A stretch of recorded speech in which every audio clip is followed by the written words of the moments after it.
Good morning, and welcome to my kitchen. My name is Peyton, and this is Life Should Be Delicious. This week, we're going to make a great basic tomato sauce. Knocks those jars out of the park. Let's get started. So the first thing that you're going to need is olive oil. Go ahead and get 3 yellow onions, 5 to 6 small carrots or like 2 big carrots. We're going to shred them, so it doesn't really matter.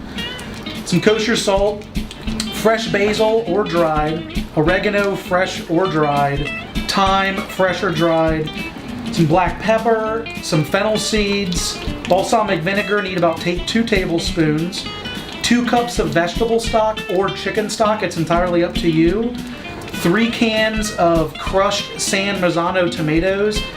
It is important that you use a tomato that is really made for sauces. If you're not sure when you're buying your tomatoes, ask your guy at the farmer's market, hey, I'm making sauce from scratch, what do you recommend I would use? It's usually a totally different tomato than what you would use for just eating. Next, we need a small can of tomato paste. Go ahead and do all your prep before you start cooking, or you won't be able to keep up when you start this recipe. So go ahead and chop your yellow onions. If you slice them from left to right first and then chop them, you'll get these nice little square chops. Go ahead and peel and then shred your carrots. This is going to add a little bit of sweet to the sauce so that we don't have to add sugar. Next, go ahead and mash and chop up all the 6 cloves of garlic. Something to know about garlic real quick, the size doesn't matter. So whether the clove is really small or really big, it's going to be the same amount of garlic flavor. Try to stay away from bigger garlics. They tend to not have very much punch and be kind of bland. Go ahead and pick your basil, your oregano, and your thyme off the stems. If you're not using fresh, that's okay. We want to use half the amount of fresh and dried. So if it's 2 tablespoons of fresh, we're using 1 tablespoon of dried. Once you get them together, go ahead and kind of put them in a group and just give them a quick chop up and put them in a container. Then go ahead and crush or chop up your fennel seeds however you want to do it. For a small amount like this, I just use a chef's knife. Pick a medium to large pot on the stove at medium to high heat. Go ahead and put your olive oil in.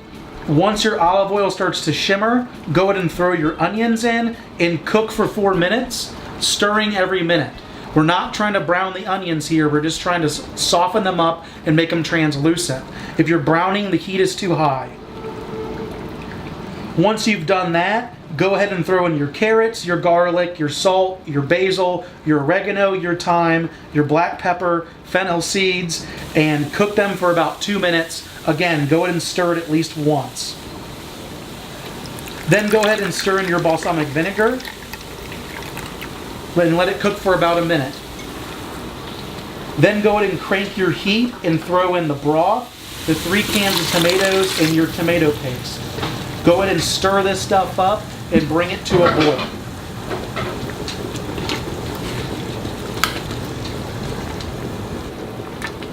Once you bring it to a boil, lower it to a simmer and you're going to cook it for about an hour.